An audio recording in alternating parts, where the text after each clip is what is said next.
Hello అండి, welcome back to Venus kitchen. ఈరోజు వీడియోలో పెసలు రాగులతోటి హెల్తీగా బ్రేక్ఫాస్ట్ని ఎలా ప్రిపేర్ చేసుకోవాలో చూద్దామండి. ఏమాత్రం శ్రమ లేకుండా ఈ దోశలను చాలా సింపుల్గా ప్రిపేర్ చేసుకోవచ్చు. అలాగే పెసలు రాగులు కూడా ఆరోగ్యానికి చాలా మంచిది. వెయిట్ లాస్ అవ్వాలనుకునే వారికి చాలా బాగా ఉపయోగపడతాయి. మరి లేట్ చేయకుండా ఈ దోశలను ఎలా ప్రిపేర్ చేసుకోవచ్చో చూద్దాము. ఈ బ్రేక్ఫాస్ట్ని ప్రిపేర్ చేయడం కోసం ముందుగా ఒక బౌల్లోకి 1 కప్పు వరకు పెసలను తీసుకోవాలి. అలాగే ఇందులోకి ఏ కప్పుతో అయితే పెసలను తీసుకున్నారో అదే కప్పుతో 1 కప్పు వరకు రాగులను కూడా తీసుకోవాలి. అలాగే అర టీ స్పూన్ వరకు మెంతులను కూడా వేసుకుని వీటిని వాటర్తో బాగా క్లీన్ చేసుకోవాలి. రాగులలో డస్ట్ ఎక్కువగా ఉంటుంది. కనీసం 4 నుంచి 5 సార్లు క్లీన్ చేసుకొని తీసుకోండి. తిరిగి వాటర్ని పోసుకుని వీటిని 8 నుంచి 10 గంటల పాటు నానబెట్టుకోవాలి. ఓవర్‌నైట్ నానబెట్టుకుంటే మార్నింగ్‌కి చక్కగా నానిపోతాయి. అప్పుడు ఈజీగా బ్రేక్ఫాస్ట్‌ని ప్రిపేర్ చేసుకోవచ్చు. నేను 8 గంటల పాటు నానబెట్టుకున్న తర్వాత ఇక్కడ చూపిస్తున్నానండి. ఇలా 2 కూడా చక్కగా నానిపోయి ఉంటాయి. వీటిని మళ్ళీ వాటర్ తోటి 1, 2 సార్లు క్లీన్ చేసుకుని మిక్సీ జార్‌లోకి వేసుకోవాలి.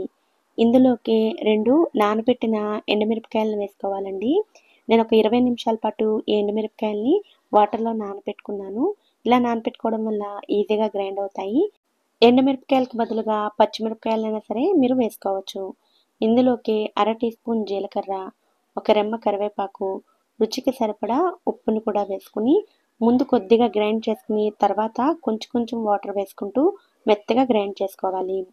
రాగులు చిన్నగా ఉంటాయి కదండి, మిక్సీలో చేసేటప్పుడు గ్రైండ్ అవ్వడానికి కొంచెం ఎక్కువ టైం పడుతుంది. కొంచెం ఎక్కువసేపు గ్రైండ్ చేసుకుని ఇలా మెత్తగా చేసుకుని ఒక బౌల్లోకి తీసుకోండి.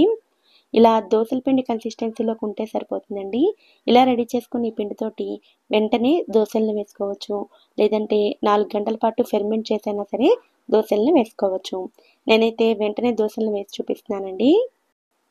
ముందుగా తవాకి కొద్దిగా ఆయిల్ని అప్లై చేసుకుని తర్వాత ఒక్కొక్క గిట్టి పిండిని వేసుకుంటూ ఇలా దోసల్లా వేసుకోవాలి.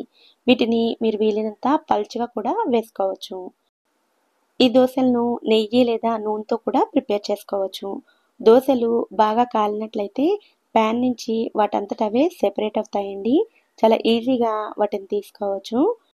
రాగులు, పెసలలో కాల్షియం చాలా ఎక్కువగా ఉంటుంది. అలాగే ఫైబర్ కూడా ఉంటుంది.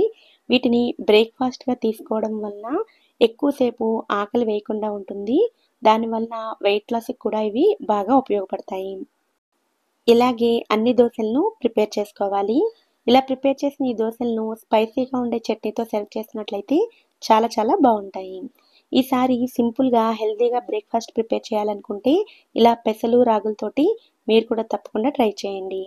ఈ వీడియో కనుక మీకు నచ్చినట్లయితే వీడియోని లైక్ చేసి ఛానల్ని కూడా సబ్స్క్రైబ్ చేసుకోండి.